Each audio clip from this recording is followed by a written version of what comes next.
about one and one only Allah. Who is Allah? Who is this Allah? And what is Allah? And why do I have to submit to Him? Why? Allah subhanahu wa ta'ala is the king of all the kings, the creator of all heavens and the earth. Allah is the creator of all things, that which you see and that you don't. He is the sustainer of all things. He is the all-seeing, the all-hearing, the all-knowing, the all-wise, the all-powerful, the almighty. He knows what you and I don't know. He sees what you and I don't see.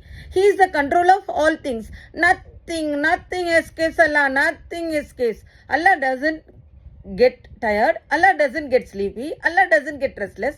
Allah doesn't get bored. Never does Allah not know what to do. He is in complete full control. The greatness of Allah is beyond the comprehension of my little mind.